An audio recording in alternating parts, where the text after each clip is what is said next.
Welcome, everybody, to another episode of the From Adversity to Abundance podcast. I'm Jamie Bateman, and today I'm joined by a special guest, Chris Seveney. Chris, how are you doing today? I'm doing wonderful, Jamie. How are you today? I'm doing very well. This is going to be fun. This is going to be pretty interesting. For those who don't know, Chris and I are business partners and partners on a podcast together that Chris started, the Good Deeds Note Investing podcast. So we know each other quite well. We've even met once. We've even met once in the last within the last 3 weeks, I think. Yeah, took like 4 years, but finally met.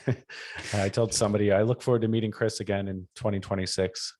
But we've worked very closely together in the last couple years for sure. But I'm excited. I was excited to have you on, Chris, because I know, you've gone through some personal adversity and things we're going to get into, but in a lot of ways you turned it around. And so many people look up to you in the note investing space and real estate investing space because of your success. So I'm excited to have you on. I'm going to have to pretend I don't know certain things, and because I know our audience, not everybody knows everything about you, but I'm excited to have you. So thanks for joining me. Thank you. Are you excited or are you nervous about what I'm going to say? You never know what Chris is going to say. This is true. So we'll see where this goes. It should be a lot of fun. So for the audience who are unfamiliar with you, walk us through, kind of just give us a snapshot of who you are today with your occupation and what's going on today. Sure. So today, I work for a real estate developer in the Washington, D.C. area. I've worked there for about 6 years. I've been in real estate for a little over 25 years. And also over the last decade, I've really started to build my personal portfolio within real estate because that's what I know. That's what I'm good at. And I think I'm good at. I am a father with an awesome wife and 2 lovely children who are awesome as well. In my spare time, which is very limited, I do enjoy things that are probably sports related, either watching sports or doing something in team group activities. Well, I think one of the challenges with this episode is you're going to constantly downplay your accomplishments. But I can tell you and the listeners out there that, yes, there are other people who have done more in the note space, for example, than you have, of course. But in the short amount of time you've been in mortgage note investing, you've just blown up and you've managed five or six note funds and probably purchased 500 notes and doing very well in the space for sure. So I think I'm gonna have to fill in some gaps there. Oh yeah, I'm not here to brag or anything. Right. Yes, we've bought probably over about 500 assets over the last 5 years. I think a lot of that comes to just taking advantage of opportunities, but also being open, honest, transparent with people and letting them know what goes on. And I think once you do that, you build a relationship with people that can grow and allows you to grow your business. Well, I know a lot of the people who do know you in the space, one of the questions that often comes up is how do you do all this? And I know you did a webinar because you were prodded to do a webinar maybe a year and a half ago or something on kind of how you go through your day or your week, because you do have a full-time job, but somehow you manage to do very well outside of that as well. So we've covered that, somewhat, but I think something that people don't get a lot is why. And so I want to get into your backstory and kind of your why do you pursue these, the businesses and investing. So walk us through your backstory, if you would. Yeah. So my story, I'll start with 2008 and really the real estate crash. I was working for I left a company I worked for 10 years in 2007 because I was just burnt out and I just needed to slow down a little bit. And I went to go work for a smaller local developer who was actually based in Washington, D.C. And they also were out of Texas, and they needed somebody to come in and run kind of their multifamily department, which I came on board, and I was there for about a year. And then, Lehman Brothers happened and everything else happened. And a lot of their money was coming from, I believe, from Lehman or from one of those firms. A week after Lehman, I get there. I literally live like a mile from the office, and I'd go to the gym in the morning, and then I would go into the office, and I went to go to the gym, and I seen all the executive cars there that day. And I'm like, that was odd. So I go to the gym, and the cars are there and nobody's there. When I get to the office, and it's like, I don't know, 8:30 in the morning. And all of a sudden around 9 o'clock, my boss comes in and hands me a letter, closes my door, and says, just so you know, about 90% of the office is getting laid off today. The company's shutting down. You've got an existing project you're working on. And we, right now, this is a letter basically that says your employment's till Thanksgiving and end of November. And this was on October 1st. And I basically had like 7 days to review and sign off on the letter. And if I didn't, then basically didn't have a job. So I'm like, oh yeah, oh boy. And like at this time, 2007. So I was what, 32-ish years old. And, I never had to like get a personal attorney involved or anything like this. So it's kind of like, you're shaking, you're freaking out. And so forth. So I kind of review it, basically nobody that day got anything done who was still left. And basically get an attorney review it. And they're basically like, you kind of got to sign the letter. So I signed it, which would give me employment till that Thanksgiving timeframe. About 2 weeks after that happens, I was calling my old company and I was talking to them about opportunities. They didn't have any in the Boston area, but they had some in DC and California. And, my wife at the time, we're talking about it. And all of a sudden she basically looks at me. She's like, yeah, I can't do this anymore. I'm like, well, wait a minute, you can't do this anymore. She's like, yeah, the whole marriage thing, basically she wanted a divorce. So I'm like, ooh, this is a fun month. This was within 2 or 3 weeks, you said? Yeah, I don't remember the exact time frame. I actually But went and pulled out the letter a week ago that I still have. And then on our divorce paperwork, it said sometime in October of 2008 is when, you have to put in a date when things started kind of happening, because in Massachusetts, we didn't have kids. Thankfully, there's a 6-month window that you kind of have to wait. So it was basically that component. So I'm like, wow. So just quick, were those related at all? I mean, or was it just timing? In other words, no, it was timing. I think that kind of, it was more timing than anything. I think that kind of broke the camel, the straw that broke the camel's back, I think. Sure. But didn't help, I guess. Yeah, things were not, all, sunshine and rainbows and unicorns, whatever it is. And how long had you been married for? Just curious. Almost 7 years. Okay. So yeah, 7-year itch. Yeah, well, we were we were talking before about, with this show, I don't necessarily want to get into, comparing levels of adversity, but it's almost unavoidable. But at the end of the day, I mean, that's some serious adversity that you were facing within 1 month. Yeah, I kind of look back. I mentioned this before we came online. I look at adversity like my grandfather, who lost his son in Vietnam, and then a few years later, his wife got ill with MS. Lost the ability to walk, and eventually succumbed to it. Within a decade. So within basically 10 years, he lost his son, his wife. So that, to me, in overcoming that, it's more adversity than, hey, look, I can get a job, I can get another, spouse, which I did both.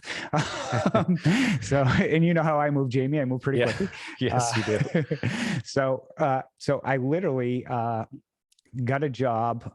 Originally, I was going to come to go to California because there was a project that was a really awesome project that was, let's just say, a very famous professional football player and his very famous wife were building a house in LA that ended up not getting built, but that was possibly where I was going to go to.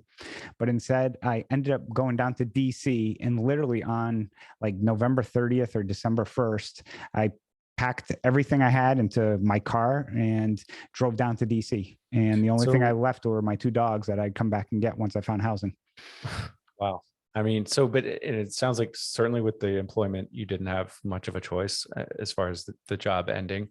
And then, it sounds like you didn't have a whole lot of choice on either front as far as kind of fixing or changing things that were happening to you. But what I want to know is, like, what was your mindset at that point? Very anxious. I did have an opportunity to stay up in the Boston area for another company, but I was more comfortable going back to my old company, even though it was in another region. And to me, it was like a fresh start.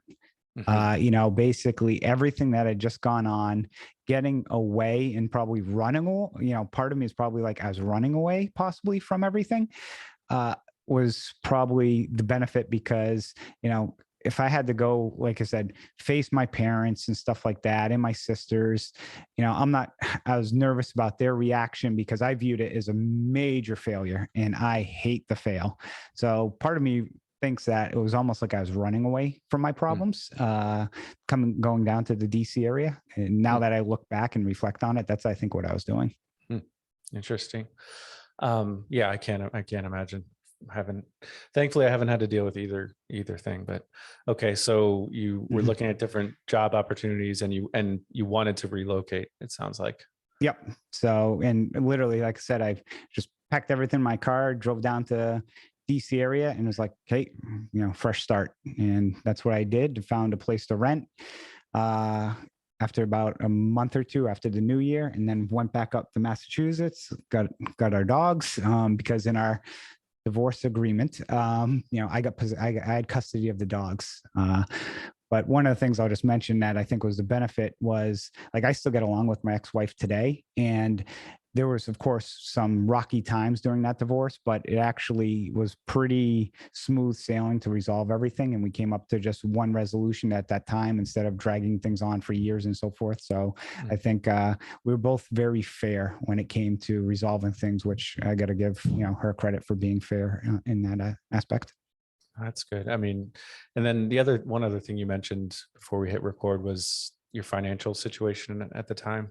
Oh, yeah. She likes to spend money.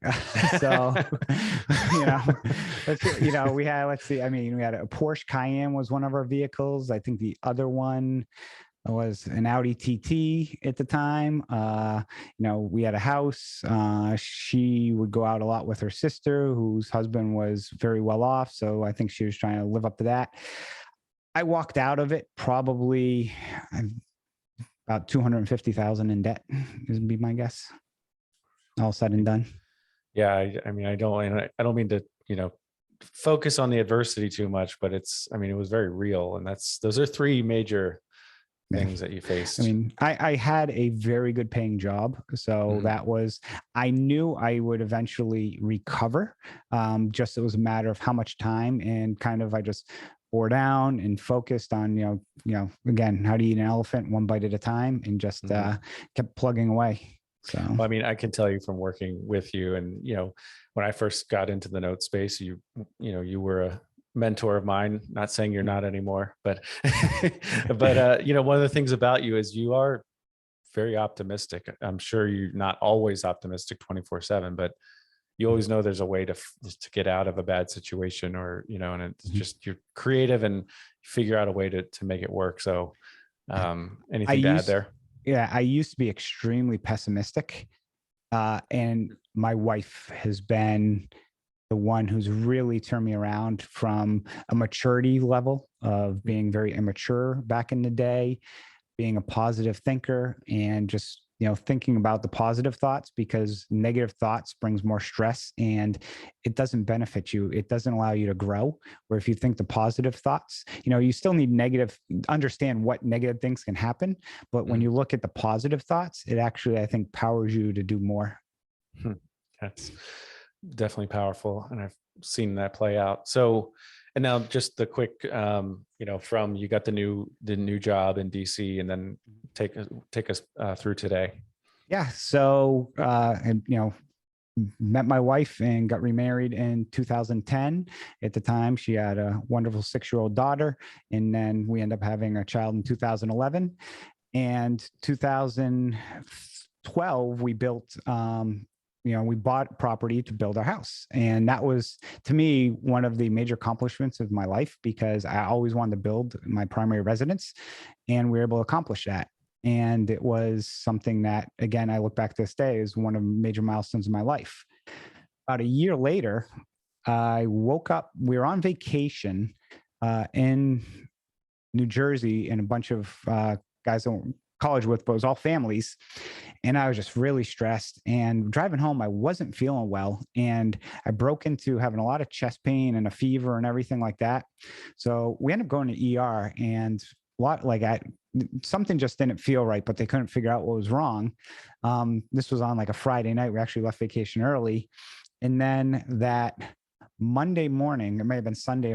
No, it was Sunday or Monday morning. I woke up and my hands and feet were completely, you know how like sometimes you fall asleep on your arm and it just doesn't work. It wasn't that though. It was like, I looked at them and I couldn't feel them, and kind of, they were like shaking a little bit, but I couldn't feel them. So I looked at my wife, I said, this ain't good. And she's like, what? I'm like, I literally can't use my hands or feet. She's like, yeah. So we go to the hospital, and I was in the hospital for probably a week going through just batteries and batteries of tests. And it ended up being something called transverse myelitis, which is like a one-off episode of MS. And a lot of times it potentially could lead to MS. And they were checking me. And one of the ways they check for MS is a brain scan to see if you have something going on in your brain. I had none of that, but I did have some serious inflammation in my spinal fluid. Spinal taps, by the way, not fun. If you've never had one, don't recommend them. So women who have the epidurals to give birth, I even more, more credit to you. Yeah. I've joke with my wife, I've had more epidurals than she has, but so, and you were about what, 35 at this point? 13, 38. 38. So, okay. Yep. Gotcha. So it's right around pretty young. I mean, yeah. And looking at it, it's like, so that kind of clicked in my head of, it had me thinking, if I were to ever get sick, what, and then I was looking at like what long-term disability and how much that costs. I'm like, damn, that is expensive. So I'm like, okay, I got to kind of get my shit together and figure out what I'm going to do. And my boss at the time also had he had rentals in San Diego, and he was kind of in my ear, like, you got to get real estate on your own. You're not going to retire doing what you're doing.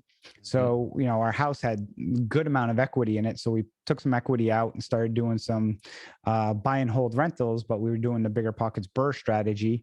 So we did 2 of those where we bought properties cash, renovated them, got all our money back out. They were cash flowing. So we did that twice. But after the second time, my wife looks at me and says, okay, like our son at the time is 3 years old. It's like, this it's a lot of work. It's just a lot of work on the weekends and our daughter and stuff. So basically we kind of quit doing that, but I was still chomping at the bit for what else I could do. And then I found note investing. I'm like, wait a second, I could do this anywhere at any time. And if something were to ever happen to me, where I lost any part of any functioning from, mobility or something, like I don't need any of this. So I could do this from anywhere. So I'm like, awesome. Yeah. So I mean, you and I talk a lot about, what the gurus say versus reality, but that's one that definitely is true. It's location independent, being a note investor, and then it's not physically active. So in that sense, it's passive for sure. So then, I mean, that was what, 5-6 years ago, you started down the note space, 6-7 years ago. 2016, I started, and it was the spring of 2016. And I spent about 6 months getting involved in all the due diligence and research and understanding. And then late 2016, I pulled the trigger on like 4 assets and started, wanted to start growing my business. Then I started using my own money. And then early 2017, my father had been sick for many years, and unfortunately he ended up passing away in early 2017. So that took me a little bit to, help with, my mother, the estate and so forth. So I'd take a few months off. And then that summer, again, I had another incident with my hands again. So I was back in the hospital again for that. And it wasn't, they couldn't figure out what it was until basically, I'll fast forward to 2019 in a minute of what I ended up figuring out what I had. But so I spent 2017 kind of in and out a little bit of the note space, but I was still slowly gearing up to start buying. And, from that perspective, I was making money, but every single dollar I made, I was reinvesting into my business. which eventually paid off in 2018 when I had my attorney draft some documents for a fund that were sitting on the sidelines. And lo and behold, an opportunity came up to purchase close to $1 million in assets, which I had the documents ready to go. So we pulled the trigger and did a fund at that point in time. And that really was probably the major thing that kind of launched my note investing. And it was one of those things where it was like, didn't even have time to think. It was just like, I'm just doing this and go. And I was confident I could do it, but it's still, looking back, it's still very scary. Yeah. And you raised a good amount of money quickly, I think, right? We raised 900 grand in a week through myself and Gail Greenberg at the time was helping me. Yep. She was my partner at that time. And you and I joke like you just always wing it, but that's really not true. It's like the reason you were able to wing it or react so quickly was because you were prepared, with your fund documents. So you're not always flying by the seat of your pants. No, it seems that way, but it's always, and I had this conversation with someone recently that I've been planning certain things for periods of time, and I'll have a casual conversation sometimes to gauge people's interest in things. But again, I'm not opening up my entire playbook. I'll basically kind of, open up the intro to it, kind of gauge sometimes people's interests, and they think, oh, I'm winging it. And I'm like, well, if you actually saw the entire playbook, we've got the entire game plan scripted for, every single defense that, the coordinator is going to be throwing at us. Well, that's the thing. And you can't control the markets and conditions and what happens to you. Obviously, listen to your story. It's not like you predicted those things to happen, but you always, you're prepared and have a way of figuring things out. So, so then obviously in the last, since 2016, well, since that fund started 2018, right? You've really kind of ratcheted it up even more. And now you and I run a fund together, and then we invested in a servicing company. And I know you have plans for the future as well. So you're just very much in a growth pattern, I would say, or growth phase, at least looking from the outside. Is that fair to say? It's very fair to say. And one of the things that I struggled with a lot, as you know, over the last 5 years is because of being, I'll say burned, when you have somebody you trust, like a spouse, and kind of they burn you, it does sometimes cause you to have trust issues. Just, I'm human, it's real, and so forth. And I've had issues in the past where I've had some good friends, I've lost trust in them for certain things that have occurred. So a lot of my business has always been, I've gone at it alone. Now I've spent considerable money on software to assist in managing it and automating as much as possible. But it was very difficult for me to bring on, individuals like, you and I, of course, we partner in a fund and also invested in certain things, but that's that's more of a business or relationship where I'm considering more of like an employee type, relationship component. And, finally it took me till basically, pretty much, this past month before I finally considered, bringing somebody on full time. I've had people kind of do some part-time stuff, but I finally realized is if I need to grow, I kind of got to start putting trust in other people again as well, from that perspective. Yeah, that's really interesting. I mean, we did at IMN, I was on a panel about what do you outsource versus what do you bring in house, and but we didn't get into like the human element of of it. So that's really interesting. So, what are some of the takeaways you would say that you've taken from your adversity that you've applied through to the rest of your life? Definitely the positive thinking. I am the type of person that while if something negative does happen, it's still in kind of the rear view mirror but I use that to drive me, not to go back to it to bring me down.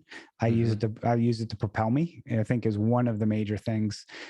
You almost use it like a chip on my shoulder a little bit to really push me. I think that is one of the things that a lot of people struggle with is, when they get down, they kind of get in a rut. And for me, having kind of several scares of health issues, between 2013 and then, in 2019, I basically was having, some more challenges where I went and I was having some hip pain and they did a ultrasound and like, something's wrong with your liver. And I go for an MRI and the guy's like, what are you here for? I'm like, oh, something with my liver. He's like, yeah, there's a mass on your liver. And I'm like, hello, nobody told me that. Of course he was wrong. It wasn't. Wow. It wasn't even that was they're reviewing, but I end up finding out I have a hereditary issue where my body doesn't get rid of iron, and my liver had too much iron in it, and that was actually part of what was causing a lot of my issues from previous. Thankfully, knock on wood, it's something that is manageable, under control, and I'll live a normal, healthy life now. But when somebody tells you something like that, it still freaks you out. And having seen some health issues of family or other people, once you have kind of one of those scares, it really opens your eyes, I think, to be not a cowboy, but not ultra conservative of always taking the easy way out on things. It's like, hey, look, I want to be the best person I am because I realize I'm only here for a certain amount of time. And hey, while I'm here, I'm going to make the most of it and have fun at the same time. Yeah. And you and I have talked about this before, and it's just, as far as, you probably don't care as much what people think of you since you've had those health scares. And I don't mean that like you don't care what anyone thinks about you. Of course, we all care, and you should, right? But you're not going to please everybody. And like you said, you only live once, so make the most of it. I mean, anything to add there? Yeah, you can't worry about what other people think about you. You got to create it. You want to have an inner circle. You want to surround yourself with people who are going to be positive, and also people who can push you. There's that saying that you're the average of like the 5 people you hang around with and so forth. Yeah, I know there's some people who I've upset, or, I've probably said things that upset people that, at the time probably didn't mean, or may have been misconstrued from that perspective. But again, you can't please everybody. And for me, I'll just, I'll say put my blinders on, tunnel vision, and focus on my plan. And if people want to come along for the ride, great. But, if you're going to be a hater on something, great. All it's going to do is actually drive me, give me even more desire to succeed. Yeah. I mean, I think, you're not going to have a lot of regrets. I mean, no. I don't know, but I love the approach, because I know, it's one of the things that, and again, a lot of this goes back to my wife, because of, she's 1,000 times smarter than I am, but also just her emotional intelligence on, if you just spent all your time regretting everything, you can never move forward. You can never grow. It's all about living, learning, and moving on. And again, everybody in this world has some adversity. Life is hard. We have a daughter who's, going to be going to college. And, that's what we said. We said, life isn't easy. Life is hard, but you got to make the most of it, and just understand, surround yourself with people who can support you, like family and your friends. And, they'll be there for those times when it truly gets hard, but nothing in life is easy. Yeah, that's really good. As we start to wrap up here, I'm going to fire off a few rapid fire questions. Are you ready for this? I just know it can be edited. All right. If you could have coffee with any historical figure, who would you choose? Ooh, I would say, probably Abraham Lincoln. Okay, it's a good one.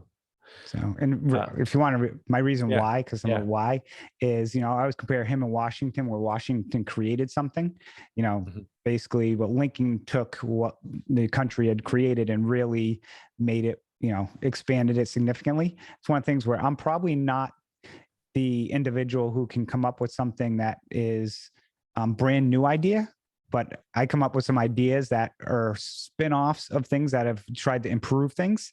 So that's kind of where I kind of fit myself in. Again, I'm not comparing myself in any way, shape, or form to Abraham Lincoln, but from that methodical standpoint of, I can take stuff and I think improve it versus starting something, being creative to start from scratch.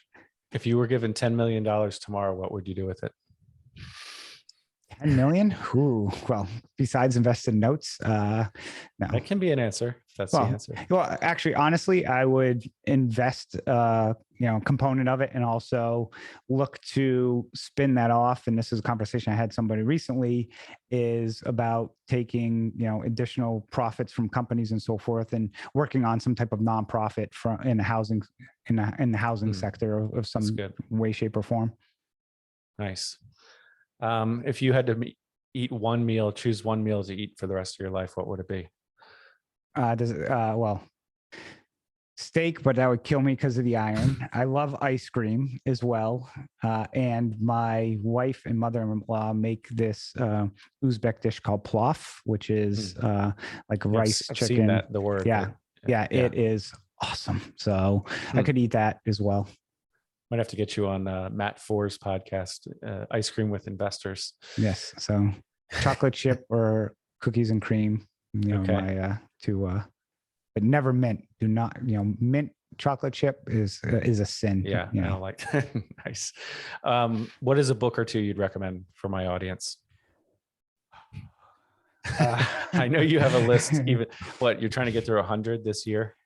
60 this year. Okay. There's so many good books lately that I've been reading. One of them that I thought was unique was a book recently that was called The Power of When. And the reason I really like this book was it's all about each person we're all different, and it really is a guy who's a sleep specialist, but are you a morning person, afternoon person, or the type of person, and how to maximize your output throughout the day based off of your, chronotype, I think is what they're called. And, and it was interesting because I'm a lion. I'm an early morning riser, and very productive in the morning, but a lot of people who are like us like to work out early in the morning. And he's like, that's the worst thing you can do, because you should work out in the afternoon, and that will give you that second win to finish off the day, because in the afternoon we're slow. But the interesting thing is when you read the book, he's like, this is what you do, and this is what you should be doing. But when it's like, this is what you do, I'm like, how does this guy know who I am? It's kind of like, a palm reader, oh, you get up early, you eat quickly, you don't spend time with your family. You want to get up, go to work and get your work started, and all these. You're looking around behind your shoulder or something to see if he's following you. Again, okay, just listen to my Alexa, my TV, or, my phone, how's this guy listening to me? So the book was called The Power of When. That's one of the ones I recently read that I thought was very, nice. And it's not an investing book or anything like that. It's really about self-awareness of yourself and how to better yourself. Nice. I like it. What's a question you wish I'd asked, but I didn't ask? Ooh, question I wish you asked, but didn't ask. What was my biggest failure? Yeah. What was your biggest failure? So actually, this is kind of comical because this still grinds me to this day. When I was in 5th grade, going all the way back, my father was coach JV basketball. So I used to practice with the high school kids when I was in 5th grade. And we were playing in my 5th grade league, and our team was undefeated. I led the league in scoring, all this and that.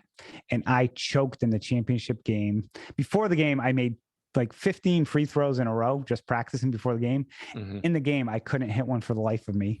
We lost by 2. I screwed up the inbounds pass at the end of the game. And my neighbor was on the other team, and my neighbor had never beat me in anything. This is the first time he beat me as well. And actually it's funny because he's a writer now for ESPN.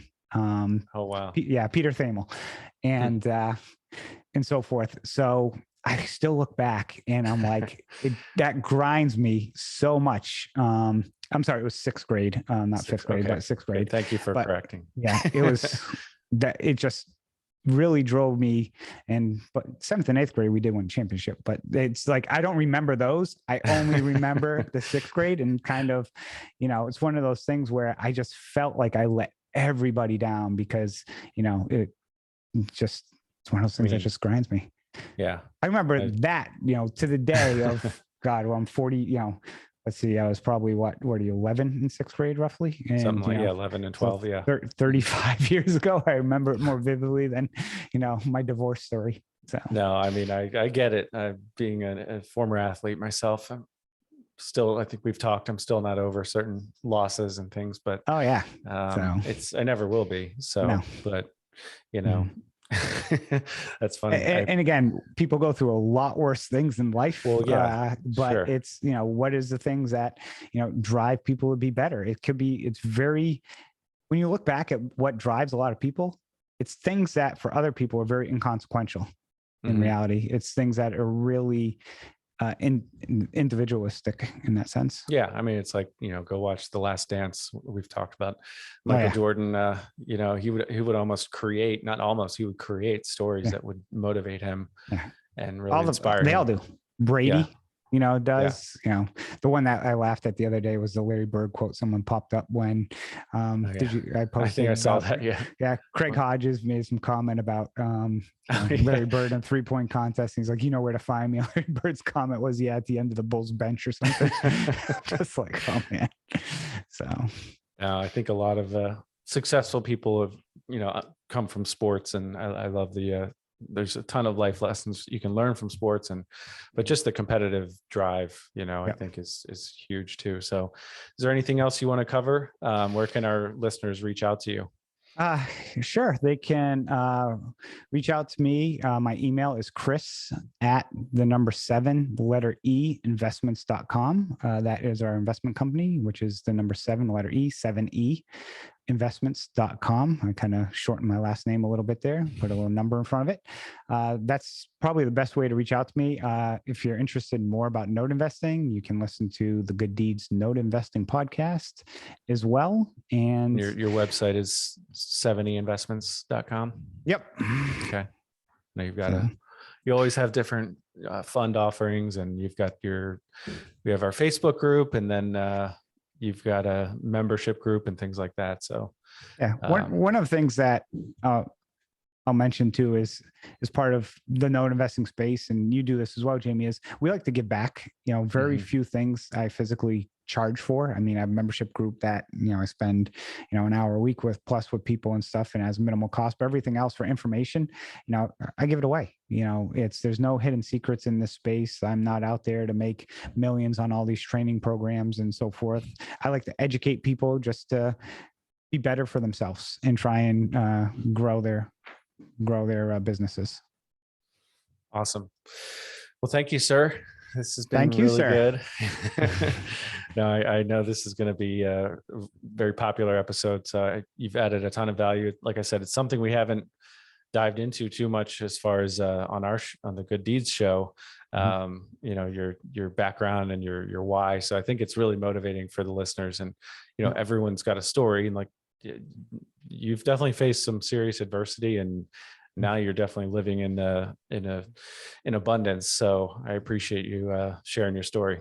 Yeah, thanks for having me on. And for people who have adversity, don't be embarrassed by it. That was one of the things that my last little note is, learn from it, grow from it, but don't be embarrassed from it. Your friends and family are there to support you. That's awesome. Well, thanks everyone for listening, and please go out and give us a rating and review. We appreciate it, and it helps others find the show and helps others benefit from people like Chris. Take care, everyone. Thank you.